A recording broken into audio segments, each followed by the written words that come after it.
السلام علیکم ورحمۃ اللہ وبرکاتہ۔ کیسے ہیں تمام ویورز؟ امید ہے کہ سب ٹھیک ٹھاک اور خیریت سے ہوں گے۔ میں بھی اللہ کے فضل و کرم سے ٹھیک ہوں۔ ویورز، آج ہمارا جو وظیفہ ہے وہ آنکھوں کی بینائی کے بارے میں ہے۔ میرا ایک دوست پوچھ رہا تھا کہ میری آنکھوں کی بینائی کمزور ہے، مجھے بہت کم نظر آتا ہے، اس کے لیے کوئی وظیفہ بتا دیجئے۔ تو میں نے بولا چلو میں ویڈیو بناؤں گا، اس میں آپ دیکھ لینا۔ وظیفہ شروع کرنے سے پہلے ہمیشہ کی طرح میں آپ سے یہ درخواست ہے کہ آپ نے اگر میرا چینل سبسکرائب نہیں کیا تو چینل کو سبسکرائب کریں اور بیل کے آئیکن کو آل پر کلک کر کے دبا لیں، تاکہ آنے والی مزید جو وظائف کے بارے میں ویڈیو میں بناؤں گا تو وہ آپ کو بر وقت ملتی رہے۔ اللہ تعالیٰ اپنے کلام پاک میں فرماتے ہیں وَنُنَزِّلُ مِنَ الْقُرْآنِ مَا هُوَ شِفَاءٌ وَرَحْمَةٌ لِّلْمُؤْمِنِينَ کہ قرآن سارے کا سارا شفا ہے۔ سورۃ الفاتحہ فرمایا ام الشفا، یعنی تمام بیماریوں کی شفا سورۃ فاتحہ میں ہے۔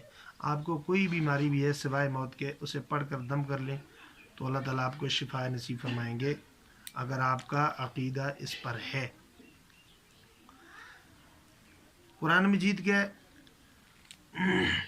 26واں سپارہ سورہ قاف اور اس کی آیت نمبر 21، 26واں سپارہ اس کی سورۃ القاف اور آیت نمبر 21، اللہ تعالیٰ اس آیت میں فرماتے ہیں فَكَشَفْنَا عَنْكَ غِطَاءَكَ فَبَصَرُكَ الْيَوْمَ حَدِيدٌ، ایک یہ آیت، اور دوسری 27واں پارہ سورۃ الملک آیت نمبر 2، فَارْجِعِ الْبَصَرَ هَلْ تَرَى مِنْ فُطُورٍ ثُمَّ ارْجِعِ الْبَصَرَ كَرَّتَيْنِ يَنْقَلِبْ إِلَيْكَ الْبَصَرُ خَاسِئًا وَهُوَ حَسِيرٌ۔ یہ جو آیات میں نے آپ کو بتائی، 26واں سپارہ سورہ قاف اور اس کی آیت نمبر 21، 29واں پارہ سورۃ الملک اس کی آیت نمبر 2، یہ آپ نے پڑھنی ہے ہر نماز کے بعد۔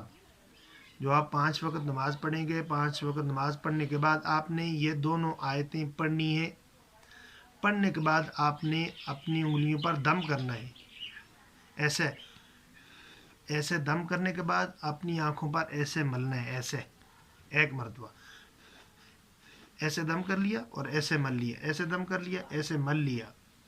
ہر نماز کے بعد، 5 نماز کے بعد آپ نے ان آیات کو 7 مرتبہ پڑھنے ہیں۔ 7 مرتبہ پڑھنے کے بعد آپ نے ان کو اپنی آنکھوں پر ملنا ہے، اور انشاءاللہ تعالی اگر آپ کی بینائی کمزور ہے تو اللہ تعالیٰ کے فضل و کرم سے آپ کی بینائی ٹھیک ہو جائے گی، اور اگر آپ کی بینائی ٹھیک ہے تو مزید انشاءاللہ آپ کی بینائی کمزور نہیں ہوگی۔ یہ وظیفہ خود بھی اپنائیں اور اپنے دوست احباب کو بھی اس وظیفے کو اپنانے کا بتائیں۔ میری طرف سے تمام سننے والوں کو اجازت ہے کہ کوئی بھی نیک کام ہو وہ کسی بھی مسلمان تک پہنچے، اس میں اللہ تعالیٰ شاید ہمیں یہی ہمارے لیے رائے نجات بن جائے۔ تو آئندہ ویڈیو کے لیے میں آپ سے اجازت چاہوں گا۔ اللہ حافظ۔